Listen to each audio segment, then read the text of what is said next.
Dando sequência Roberto imediata, Babini, portanto, mestre de à nossa cerimônias. última etapa, teremos agora o quarto painel, intitulado Sindicalismo, Novos Cenários e Perspectivas. Para compor o painel, convidamos a doutora Tirza Coelho de Souza e o doutor Antônio Carlos Aguiar.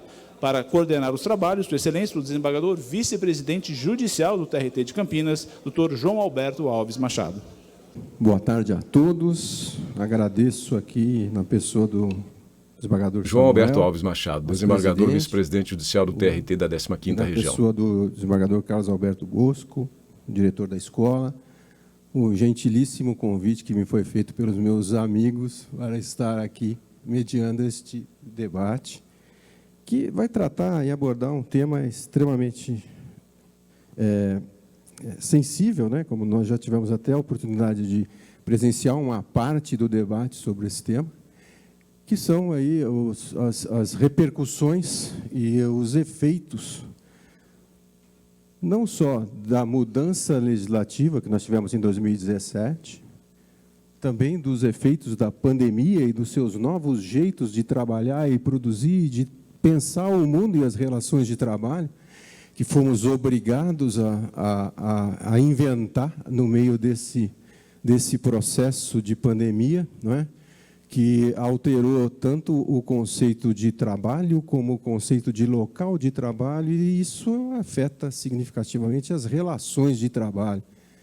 E o sindicalismo ele é expressão dessas relações de trabalho. Já foi dito aqui na palestra anterior que o direito sindical e o direito à existência de sindicatos ele é parte do conceito de cidadania e de um conceito de um Estado democrático, onde se pressupõe que existam sindicatos livres, né?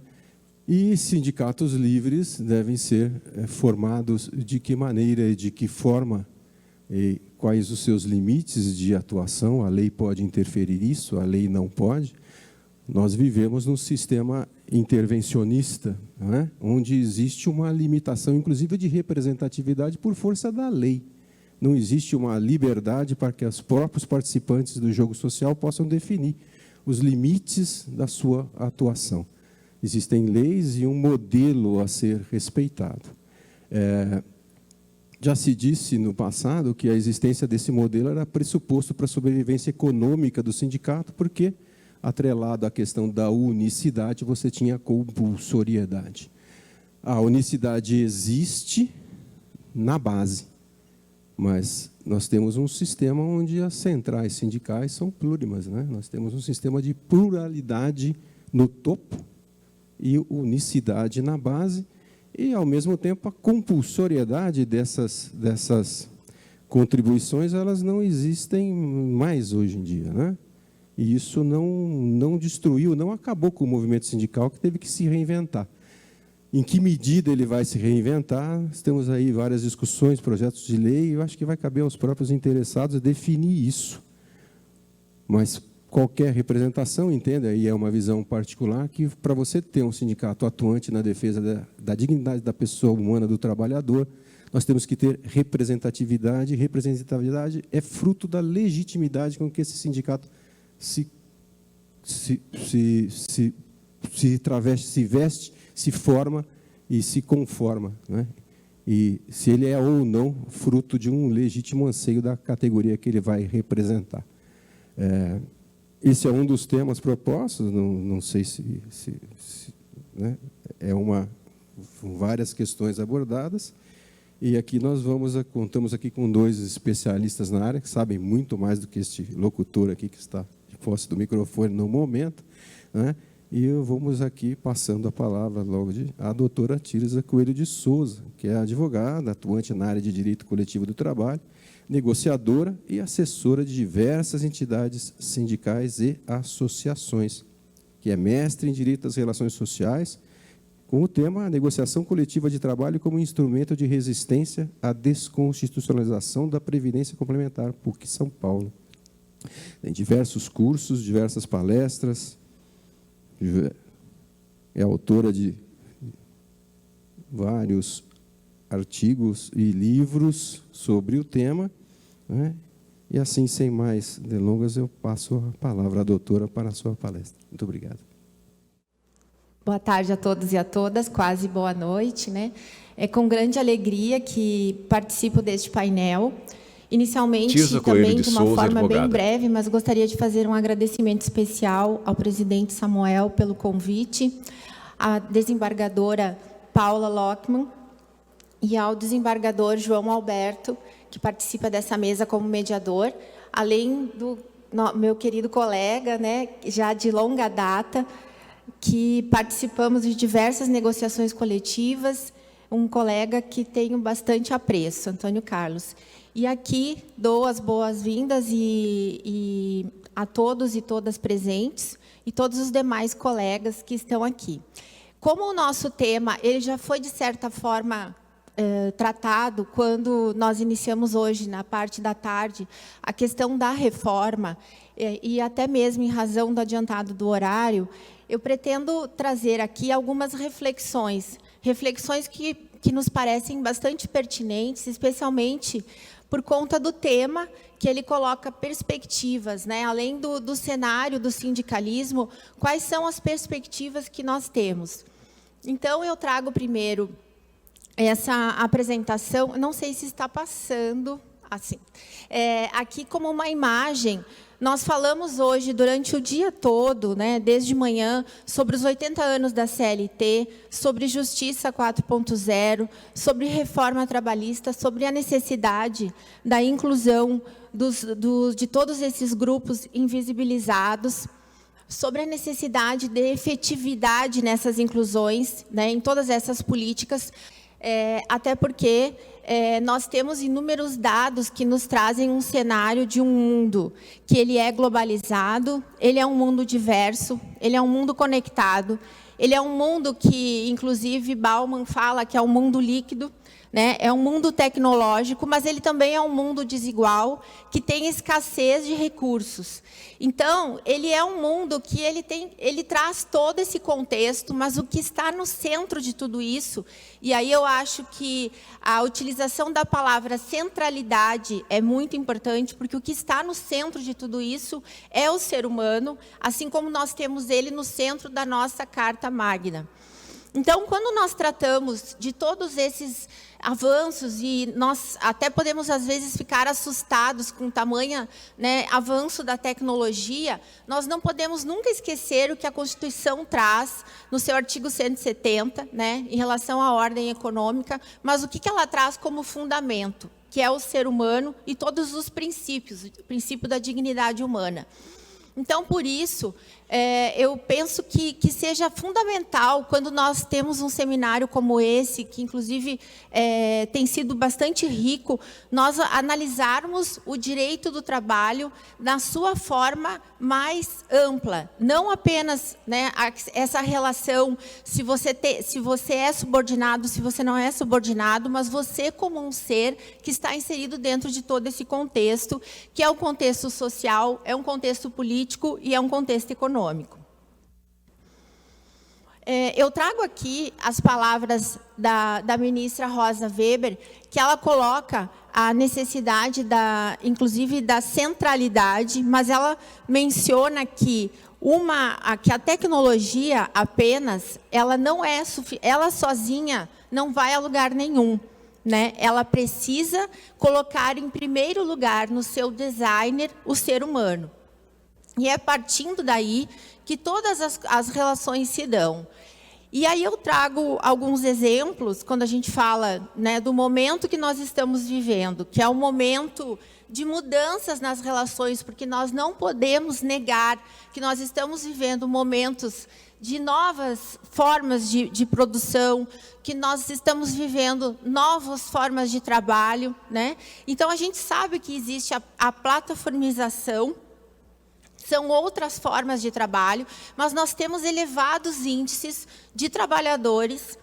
Eu sei que talvez esteja um pouco pequeno, mas não sei se vocês conseguem verificar. Eu vou falar um pouco de alguns dados. Então, nós temos, em relação a essa questão de revolução tecnológica e plataformização, nós temos a participação de novas profissões, como especialistas em dados e inteligência, que quase dobrará, segundo projeções, para 2025, crescendo de 7,8% para 13,5% da base total de empregados no mesmo período.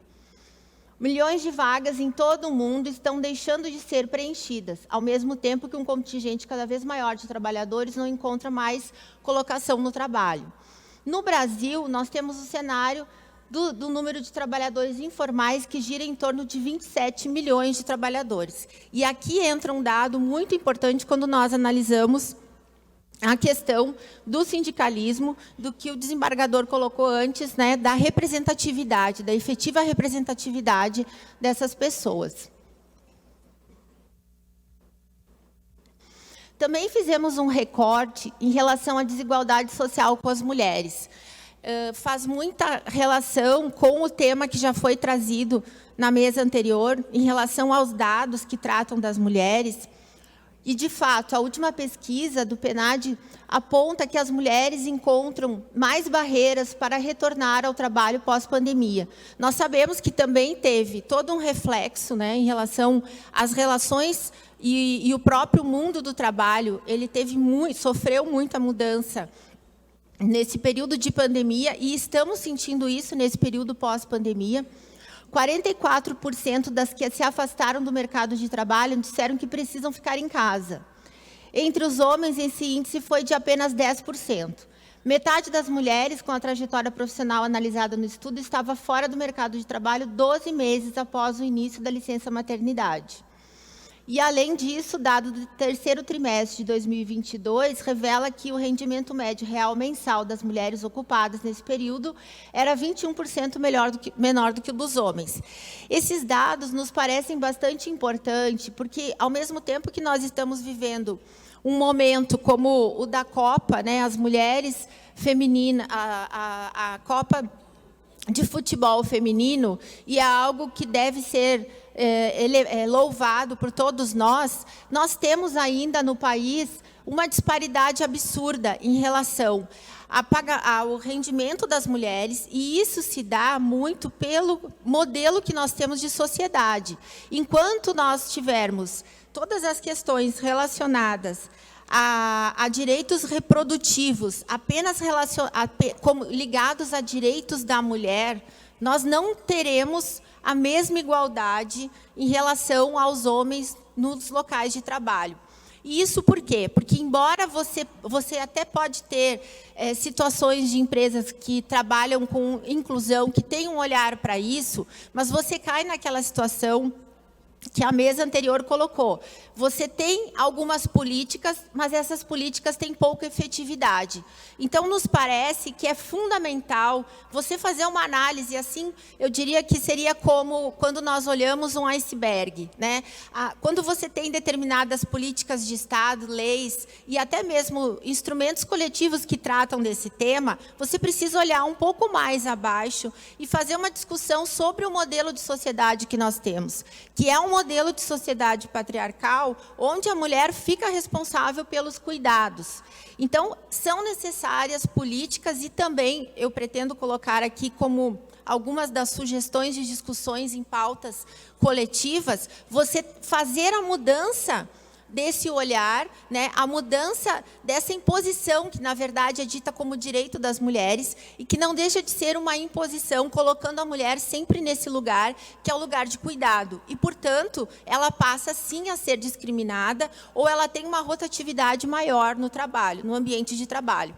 Inclusive, fazendo pesquisa para essa palestra de hoje, eu verifiquei que já existem vários países que têm trabalhado muito nesse olhar. Não só as políticas que incluem as mulheres, mas as políticas que deslocam esses cuidados para os homens. Então, na medida que você traz a parentalidade, você faz uma discussão de parentalidade, aí sim você parte para uma efetividade e uma igualdade de gênero nos locais de trabalho. Aqui eu trouxe também algumas notícias, né, que, infelizmente, ainda vivemos. A pandemia, ela trouxe isso de uma forma bastante avassaladora, mas, por outro lado, a tecnologia também hoje nos permite que mais dados sejam trazidos, mais informações. As pessoas que possuíam medo, que não possuíam acesso, hoje elas conseguem fazer uma denúncia. Então, se hoje também nós temos mais dados de feminicídio, nós também temos hoje mais acesso a esses dados. Antigamente, nós não tínhamos ainda tantos estudos e mapeamento de dados. A disparidade salarial entre homens e mulheres na Copa, que foi um tema, inclusive, bastante discutido essa semana, e que a dependência econômica, um ponto que foi dito aqui, ele também é um fator muito importante para o aumento da violência de gênero. E aí, mais ao final, pretendo tratar novamente essa questão como um dos aspectos que pode ser discutido nas convenções coletivas. Apenas em relação ao aspecto anterior, o slide anterior, eu gostaria só de voltar um pouquinho, porque eu fiz também esse recorte das pessoas que trabalham nas plataformas, colocando um pouco essa charge que diz o seguinte, que você não dorme melhor sabendo que é seu próprio patrão, e aí o colega fala, eu não durmo, né? Então, nós temos essa visão, nos parece que, quando você analisa aquele primeiro mapa, né, de pessoas que recebem uma educação, que entendem que elas são um ser político, não político partidário, mas um ser político com direitos dentro de uma sociedade, né? E como se dá essa sociedade, como ela é formada, você compreende o seu papel no mundo, né? O seu papel na sua família, o seu papel onde você trabalha. E o que nós percebemos hoje na sociedade é que muitas pessoas compraram essa ideia, que é a ideia do sonho americano, né? De que você individualmente, nós estamos muito numa sociedade, além de uma sociedade líquida que o Bauman fala, mas também de uma sociedade onde as pessoas têm um olhar bastante para si, né? Imagino que aqui a maioria das pessoas que possuem filhos vivem disputando dentro das suas casas, das suas famílias, essa questão com o celular, né? Como tratar isso entre os casais, como você tratar isso com seus filhos, como as pessoas ficarem presentes onde elas estão.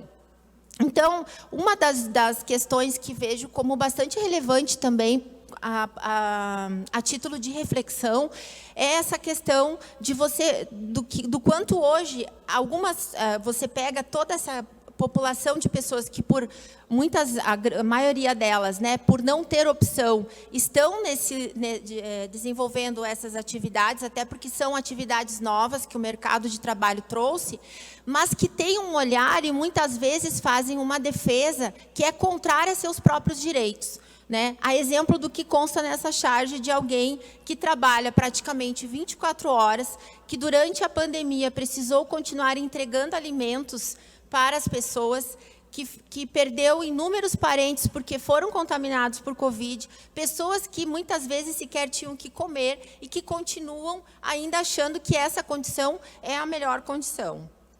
Então, passando para o nosso cenário, né, mais do ponto de vista do direito coletivo, eu trago aqui alguns dados, também já foram falados, e aí, para não ser repetitiva, vou falar rapidamente o que nós vivemos nesse período de sindicalização, como ficou, né, a taxa de sindicalização, como ficaram as negociações e a contribuição sindical, fazendo um comparativo entre esses três dados. E nós verificamos que, nesse período, até mais ou menos 2013, ainda estávamos vivendo um período de elevadas negociações coletivas, né? Tinha um crescimento em relação à taxa de sindicalização, e nós estávamos num cenário onde existia a contribuição sindical obrigatória. Depois, a partir de 2013, 2014, nós começamos a ter uma queda, e nós passamos pelo período que também já foi falado bastante aqui, de 2017, que é o período da reforma trabalhista. E aí, cada vez mais, nós temos uma queda, tanto da taxa de sindicalização, quanto das negociações coletivas, quanto da contribuição sindical. Esse gráfico ele é bastante importante para evidenciar o quanto um sindicato sem sustentação financeira e da forma que foi feito, né? Inclusive o professor que antecedeu, ele comenta sobre você não ter um critério que fosse pelo menos um critério de alguns anos, você, né, gradativamente você vai retirando. Então, o que nós vivemos no Brasil, comparado, por exemplo, com a Espanha foi mais de uma década em discussão até que se chegasse numa reforma sindical. No Brasil, nós tivemos essa mudança com uma canetada, né, e o modelo foi totalmente alterado. Então, esse foi o contexto. Até aqui os dados do IBGE, eles trazem as informações até 2021, onde nós estávamos passando por uma queda grande. Claro que nós temos que considerar que no período da pandemia, 2020 e 2021, teve um grande aumento de acordos coletivos de trabalho. Os dados mais específicos, e eu não trouxe aqui, mas eles nos mostram que as convenções coletivas não foram ampliadas, mas os acordos coletivos foram, justamente porque era necessário você tratar de home office, né, ou de redução de jornada com redução de salário, enfim, uma série de situações que aquele período nos colocou.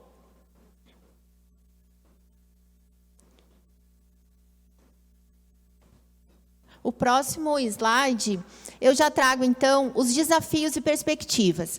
Aqui eu procurei trazer um pouco do que nós temos do modelo sindical. Então, o que seria um desafio e perspectiva, né, dentro do tema que nos foi proposto? O fortalecimento da negociação coletiva, a representatividade, modernização e sustentabilidade das entidades sindicais. Quando a gente fala de necessidade de revisão desse modelo, estamos falando da superação do conceito de categoria, né, que, como nós já foi bastante falado hoje aqui, e também em outras palestras que nós temos e seminários que temos falado sobre o mundo do trabalho, ele foi diretamente afetado por todos os novos, né, por toda a tecnologia e todas essas novas profissões. Então, hoje, é muito difícil você falar em categoria. E o nosso modelo sindical, ele dividido por categorias. Então, vejo esse como, talvez, do primeiro pilar, digamos, que deve ser revisto. A questão da pluralidade sindical, porque hoje você tem unicidade. E o que isso nos traz? Inclusive, o desembargador coloca, né, a questão da representação e da representatividade. Penso que a representação e representatividade, elas estão diretamente ligadas também à necessidade de modernização. Um aspecto que não me pareceu tão falado ainda, mas que eu penso que é talvez o mais importante também, junto com todo esse arcabouço que envolve o modelo sindical, é justamente a comunicação. Porque se os sindicatos não mudarem a sua forma de comunicação com seus representados, né, nós estaremos realmente fadados novamente ao fracasso. Hoje os sindicatos vivem um problema que é a representatividade efetiva. Você tem representação que decorre da lei, a lei diz qual é a entidade sindical que representa aquele grupo de empregados, mas você não tem a efetiva representatividade. E aí, por isso, coloco que, além de tudo, é necessário, principal, que seria, digamos, o terceiro aspecto mais importante, junto com todos esses, é a negociação coletiva, trazendo para essa negociação coletiva todos esses grupos, que são grupos que já discutem aquela situação específica daqueles trabalhadores, agregando toda essa diversidade, fazendo uma mudança dentro das suas diretorias e trazendo para dentro das pautas de negociação também esses temas. E aí eu gostaria de, já caminhando para o final, que meu tempo já está se esgotando, eu gostaria de trazer aqui algumas experiências. E já existem em algumas convenções, não são muitas, são poucas, mas existem convenções que estão tratando, por exemplo, da violência doméstica.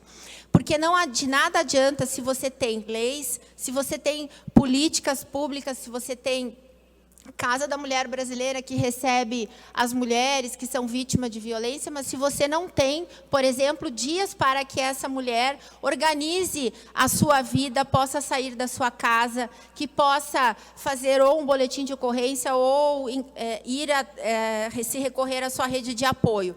Então, de nada adianta você ter determinadas, eu acho que é justamente essa provocação que o painel de hoje, fechando o dia de hoje, nos coloca, que é, nós sabemos de todas essas mudanças do mundo do trabalho, nós sabemos dos problemas que afetam a nossa sociedade, mas nós temos mecanismos ou não para mudarmos tudo isso. E nos parece que sim, nós já temos mecanismos hoje, nós já temos convenções coletivas hoje, e o sindicato ele exerce um papel fundamental nisso. Por isso, o sindicato precisa ser um sindicato agregador, ele precisa ser um sindicato representativo, porque em negociações coletivas você efetiva esses direitos que hoje ficam apenas como, digamos, orientações nas convenções coletivas. Um outro aspecto que eu gostaria de ressaltar é a questão dos imigrantes. Tivemos o exemplo do Sindicato dos Químicos, que inclusive é um sindicato que nós assessoramos, e lá eles fizeram um convênio, imigrantes afegãos, eles fizeram um convênio com o governo federal e receberam essas pessoas nas suas colônias de férias. Então, vocês vejam que é a atuação do sindicato, né, para a sociedade. Não só ela atua em prol dos seus representados e, por consequência, ela atua em prol da sociedade também. É o papel social dela, né? Então, é fundamental que essas iniciativas sejam feitas e nos parece que nós já temos elementos para isso. Em que pese, eu achei importante colocar aqui essas questões que envolvem o mundo sindical e alguns aspectos que hoje ainda são entraves. Da mesma forma, nada impede que você faça uma negociação de uma categoria, ampliando essa negociação, ainda que não seja apenas aquela categoria efetivamente representada, se as partes têm interesse nessa negociação e no resultado desse acordo ou dessa convenção coletiva. Outro aspecto que tem sido bastante discutido é a mediação. Já temos experiência também de sindicatos que implementaram a mediação e é algo que tem funcionado muito para que os trabalhadores possam levar as questões, mediar as questões durante seus contratos de trabalho, transformando em algo que pode ser, inclusive, discutido do ponto de vista coletivo. Então, por fim, como inclusive já passei o meu tempo, eu gostaria só de dizer que, em relação à parte do governo, já foi dito por todos, então nem vou me estender, mas apenas salientando que a Espanha também passou por esse momento de declínio dos direitos sociais, e hoje ela vive já um momento, né, de fortalecimento das entidades sindicais, e nesse período de declínio, quem mais sofreu foram os jovens e as mulheres, muito em razão de contratos de pouquíssima duração e sem qualquer patamar mínimo. Então, esse também é um aspecto que nos parece que hoje a história felizmente, né, nós estamos vivendo um momento de retomada do diálogo social, e trago aqui a Espanha como um exemplo de um país que acredito que seja um bom exemplo concreto de algo que um futuro próximo também pode trazer aqui para o Brasil. E só para finalizar, gostaria de trazer essa frase de que sem um movimento sindical forte, com todos os problemas que possa ter um movimento sindical, não tem diálogo social. O que se avizinha não é uma pura e simples revogação da reforma, é uma evolução. O que acho que essa é a grande comemoração que tem que ser feita. Voltamos a ter disposição para o diálogo que perdemos nos últimos anos. Muito obrigada a todos e a todas. Sob aplausos, com o auditório lotado, a palestrante se retira do púlpito e retoma seu lugar na poltrona no centro do palco, ao lado dos demais palestrantes. João Alberto Alves Machado, desembargador vice-presidente judicial do TRT da 15ª Região. Como a doutora citou a mediação, eu só devo aqui lembrar que o TRT 15 tem um procedimento de mediação em conflitos coletivos. Está sendo muito útil para superar essas questões do comum acordo e trazer conflitos para serem mediados em tribunal sem que haja prévia necessidade de greve, não é? Para superar aí o entrave do comum acordo. Isso tem sido útil, nós temos obtido um êxito de cerca de 50% nas conciliações. Ficou lá. E já passo a palavra ao doutor Antônio Carlos Aguiar, que é aqui reconhecido mestre, professor, doutor, especialista, autor de diversos livros. Nosso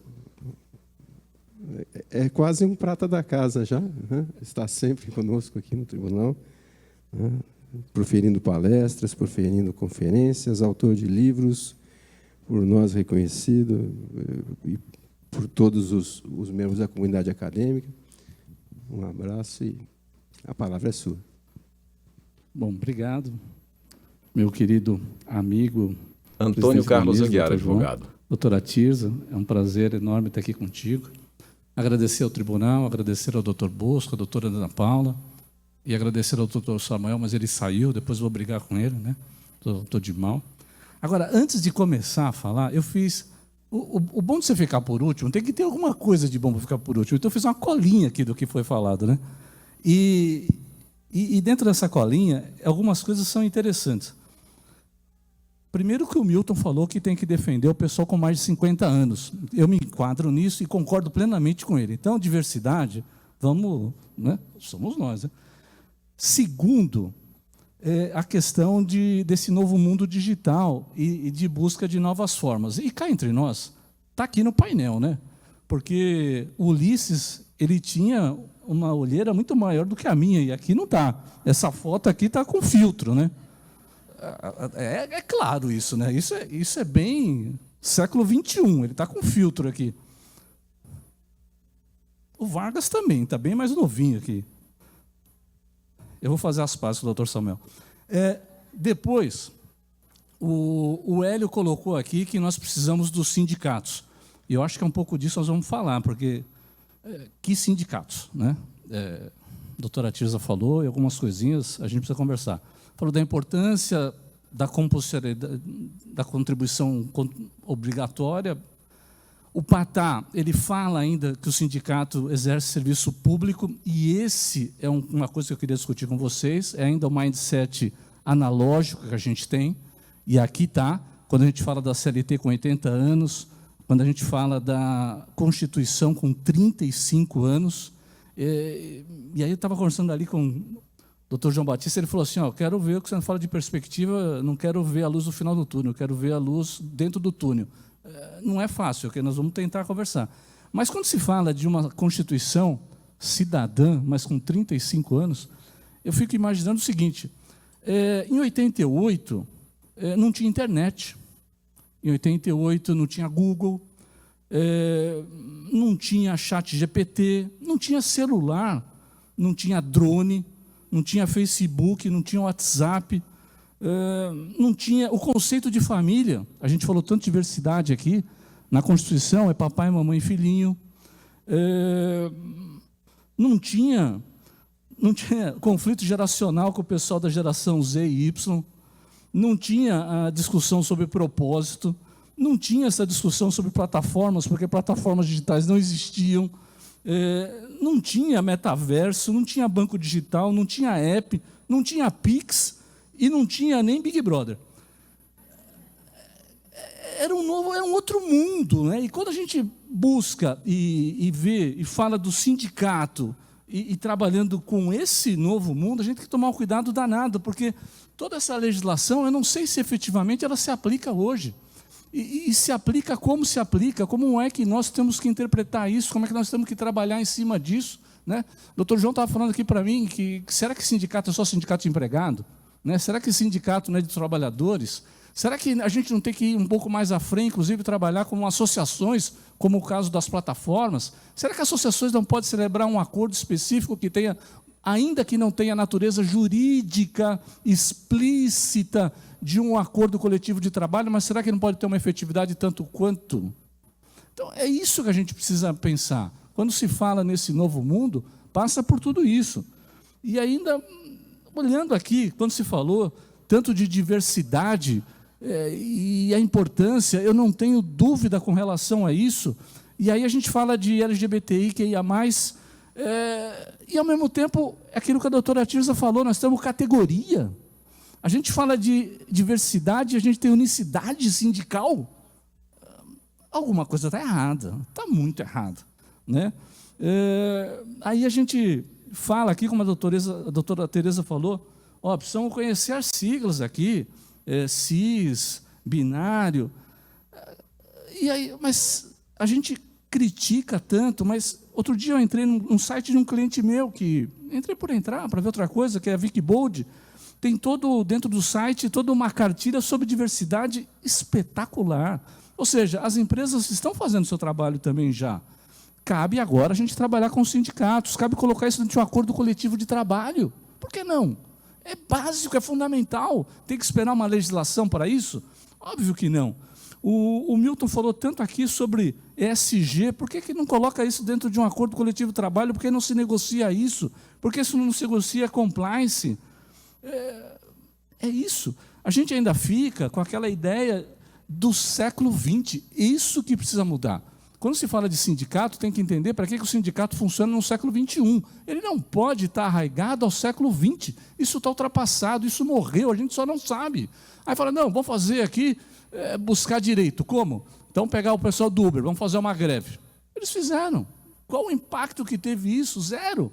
Em compensação, o Vini Júnior foi lá e fez todo um trabalho com relação à questão de racismo e vê no que deu. Ou seja, há formas diferenciadas de buscar direitos nos dias de hoje. Isso que a gente precisa entender. Isso que a gente precisa estar aberto. E está falando aqui de um cara que tem mais de 50 anos, que está buscando proteção, como o Milton falou. Ou seja, se nós não estivermos abertos a isso, de novo, a gente, enquanto estudantes do direito, detesto o operador do direito, a gente, enquanto estudantes do direito, a gente tem que estar aberto a isso.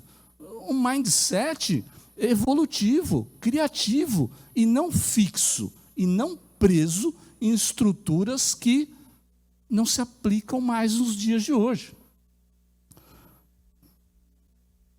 Esse aqui sou eu. Onde começa o começo? Eu li outro dia um texto aqui, aí vocês vejam que eu entrego a idade quando eu trago textos em papel, mas é que eu ainda gosto disso. Mas saiu no Estadão um texto do Bolívar Lamonnier, que ele fala, ótimo, ele fala assim, David Franklin, um dos principais historiadores contemporâneos, professor da Universidade de Boston, certa vez concebeu uma anedota e, ao mesmo tempo, deliciosa, cientificamente importante. Ao começar seu curso semestral, fez a seus 50 alunos uma proposta inusitada. Distribuiu-lhes pequenos envelopes identificados pelos respectivos nomes, cada um contendo meia folha de caderno. Cada aluno deveria responder em um parágrafo, não mais do que um parágrafo, qual foi ou quais foram as causas da Primeira Guerra Mundial. Fim da operação, que foi breve, o professor começou a abrir os envelopes e a ler as respostas para a turma. A primeira, por coincidência, foi o lugar comum, mais conhecido. Um estudante sérvio matou a tiros o arquiduque Francisco Ferdinando, herdeiro presuntivo do trono austro-húngaro. Nos outros 49 envelopes, os estudantes deram rédea solta à imaginação. O segundo apontou uma causa distante no passado, o fato de Júlio César, violando as leis de Roma, ter cruzado o Rubicão e entrado na cidade com seu exército. Rica e divertida, a experiência certamente mostrou aos jovens que, ao determinar com exatidão onde um processo histórico começa e por que começa, não é matéria tão simples quanto possa parecer. E isso, muitas vezes, a gente fala, o que o sindicato faz, o que a gente exige do sindicato, mas a gente não tem alteridade, a gente não coloca no sapato do sindicato para saber o que passa. É muito fácil criticar os outros, né? O Mencken tem uma frase maravilhosa, que ele diz que para todo problema complexo, há sempre uma solução simples, elegante e errada. Porque é isso mesmo. Então, o que a gente precisa é ter abertura, mindset para isso. Entender o que é, o que aconteceu, o que nós tínhamos, quem é esse quem aqui. Então, olha lá, está infeliz no trabalho, o autor dá 3 dicas para encontrar um empregado que você ama. Hoje o pessoal busca propósito ao trabalhar. Eu, quando comecei a trabalhar com 15 anos, e já tive a oportunidade de falar isso para vocês, achava que com 45, depois de 30 anos, estaria aposentado. Passou 45, velho, 50, 55, ainda estou aqui, estou vendo que vai longe. Ou seja, mas está aqui. O propósito da molecada é outro, eles pensam diferente da gente, eles têm uma relação com o trabalho diferente. Por isso que a gente tem que compreender. Hoje você falou, o Patá falou tanto de home office, eu tenho um escritório lá com 2.000 metros lá de laje, que o pessoal não vai, os advogados não querem ir, é híbrido, vai 2 vezes por semana, e eu não tenho como exigir que seja diferente. Mudou. O mindset mudou, a ideia de mundo mudou. Então, quando se fala de sindicato, o sindicato está trabalhando em cima dessa lógica. Esse livro é um livro de filosofia do Paul Preciato. É um filósofo trans, ou seja, não dá para a gente trabalhar diversidade sem fazer um estudo e entender o que é. Não tem como eu chegar, você vê que foi colocado tão bem aqui antes com relação à diversidade, a questão, o professor Eunice deu um discurso maravilhoso aqui. Como é que eu vou falar isso? Eu, um cara, então, sou cis, branco, olho azul, loiro, cara, não tem. Por mais que eu queira falar, não, mas eu tive uma infância difícil, não é a mesma coisa. Então, a gente tem que estar aberto a isso, entender isso, ter esse diálogo franco e buscar, então, com os sindicatos esse tipo de coisa. Eu fiz uma pesquisa aqui, rápida, com um autor que eu adoro, e vocês também devem gostar, que é o professor Russomano. O professor Russomano, aqui na CLT, comentário do Russomano, é maravilhoso, espetacular. Você tem, né? Então, João, mas aqui o professor Russomano diz o seguinte, para que serve uma carteira profissional de trabalho? Ele diz aqui, ela serve, aqui a obrigatoriedade do uso, ela serve, quer ver? Ele fala muito bacana aqui, que ele diz que ela serve para quê? Para você ter um trabalho, aqui, o uso da carteira é indispensável para que o empregado possa trabalhar. Já foi, hoje não mais. Quer dizer, você acabou de falar das plataformas. Como é que eu posso estar com essa ideia aqui? Quem examinar agora verá que o temperamento da universidade dentro da fábrica é importantíssimo. A CLT diz que o sindicato pode emitir carteira de trabalho. Está aqui, no artigo 19. Se o empregador não emitir, o sindicato poderá ele solicitar na carteira de trabalho. Os sindicatos poderão, no artigo 26, os sindicatos, mediante solicitação das respectivas diretorias, vão ficar incumbidos da entrega da carteira de trabalho. Cara, tudo isso, desculpa, isso já não funciona mais no dia de hoje, já mudou completamente. E aqui tem um outro passo que ele fala aqui do trabalho das mulheres, que eu achei interessantíssimo aqui. Ele diz o seguinte, Tirza, como a cessação das hostilidades, os soldados voltaram dos campos de luta, mais aptos, em geral, fisicamente, para o desempenho dos pesados encargos do proletariado, mais treinados para isso, sem a tragédia biológica da mulher. Está escrito. Ou seja, mas mudou, agora a gente vai falar o quê? Que o professor era misógino? Não era uma outra visão, era uma outra... outro mundo. Eu estava lendo um outro artigo aqui, de uma menina aqui no Clube Pinheiros, de 8 anos de idade, que faz autorefilismo. Aqui, hoje com 16 anos, Giovana mede 1,50, deixou de levantar 35 para levantar 80 quilos. Cara, vai falar que é diferente, vai falar que homem e mulher é diferente. Como é que liga? E todas as proteções ainda que tem com relação ao trabalho da mulher previsto na CLT. Ou seja, o acordo, a negociação coletiva é fundamental para trazer para os dias de hoje a realidade atual, as necessidades digitais. Tem que se pivotar esse mindset antigo e analógico que a gente tinha no passado e buscar soluções adequadas e efetivas para o mundo de hoje. Aí muita gente fala, não, mas pô, não é assim, você não tem visto lá o trabalho análogo à escravidão, você não tem visto aquilo. Tenho, mas é porque o país é pobre, o país precisa buscar riqueza, mas a riqueza não se dá pura e simplesmente esperando que, com todas as vênias, uma reforma trabalhista, uma volta pura e simplesmente resolva. O embate é muito maior, o embate é econômico, o embate é buscar essas soluções. Agora, nada, numa conversão ou num acordo coletivo, numa negociação, nós podemos tratar dos dois mundos, do mundo analógico e do mundo digital. O que a gente não pode é achar que os dois são exatamente a mesma coisa e querer dar uma mesma solução para ambas as situações, porque elas são completamente diferenciadas. Aqui. É o tal negócio, olha lá. Narrador é criticado após fala machista sobre a gravidade da jogadora. Esse é o século XXI, e não aquilo que o professor Russomano falava. Isso mudou, e nós temos que trabalhar, temos que treinar, temos que educar, temos que esclarecer. Aí o papel dos sindicatos é fundamental nesse sentido. Não só sindicato, mas empresas também. Esse é o novo mundo. E aí buscar essas soluções. Então, se a gente ainda pega nesses... É que agora acabei me perdendo aqui. Mas a gente pega aqui nesse trabalho, olha que bacana isso aqui também. O professor Fábio Galo aqui falando o seguinte, isso aqui é de sábado agora, dia 29. Nesse mês, a CVM aprovou novas regras propostas pela B3, para empresas com ações listadas na Bolsa. Dentre as novidades, há exigências relacionadas aos aspectos ambientais, sociais e de governança, ESG, visando promover a inclusão e diversidade na alta administração das companhias de capital aberto do país. As novas medidas devem ser atendidas pelas empresas de modo que pratique ou explique-se.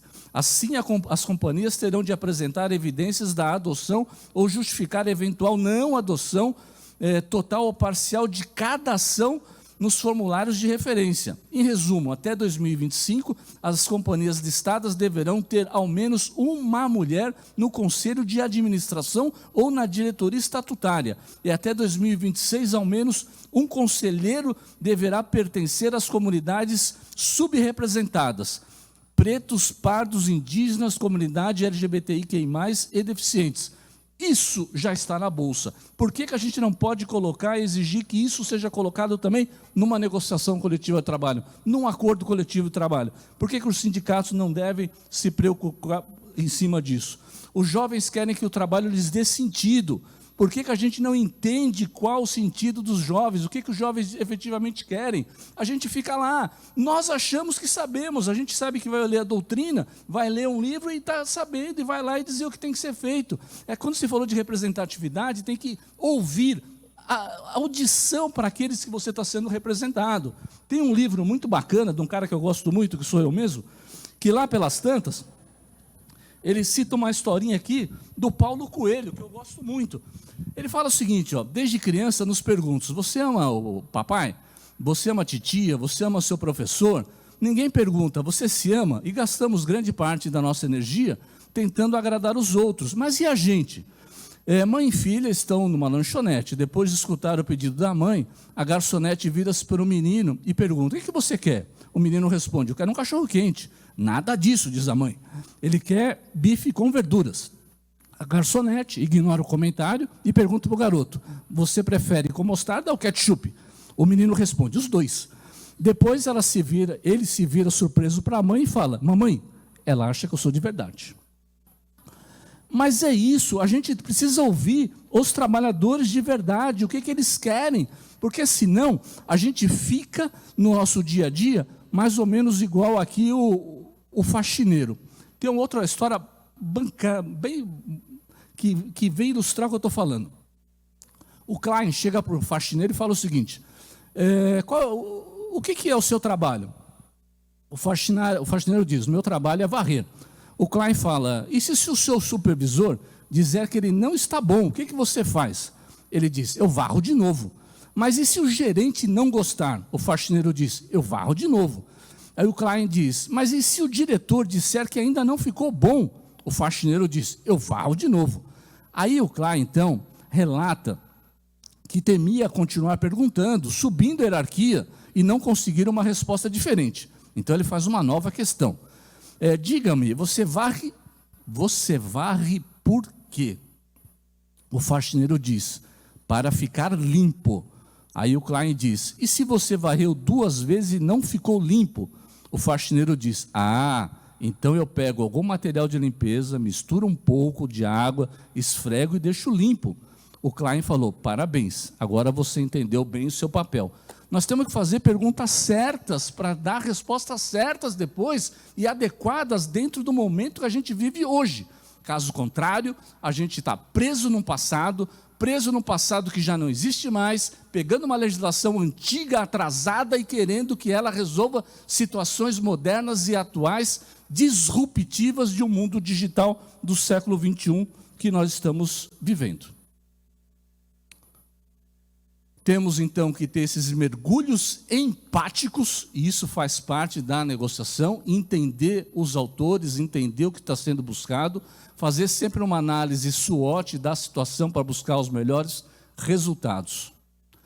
E com isso, está lá, dentro rigorosamente do meu horário, inteligente não é quem sabe para onde ir, mas quem aprendeu para onde não deve voltar. Tal e qual o André Zipper, tem um QR Code com a apresentação e muito obrigado. Projetado na tela, QR Code da apresentação e redes sociais do palestrante Antônio Carlos Aguiar. Auditório lotado, aplaude.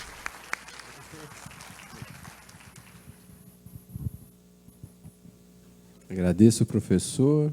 João Alberto Alves Machado, desembargador, vice-presidente judicial do TRT, 15ª Região. Na verdade, nós temos vários caminhos a seguir, né?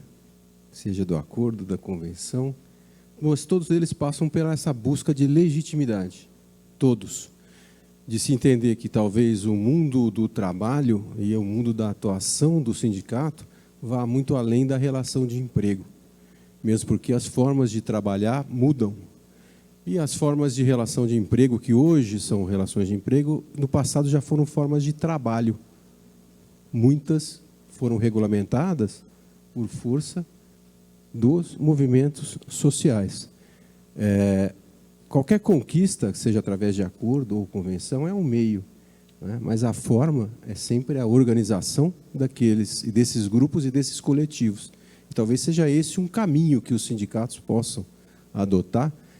E aí é um caminho antigo, né? De voltar a organizar uma categoria, ou uma classe, ou um grupo, ou um coletivo, né? Para se cumprir aqueles princípios antigos da CLT, talvez aqueles princípios antigos, e não as normas, porque normas passam, mas os princípios ainda são atuais.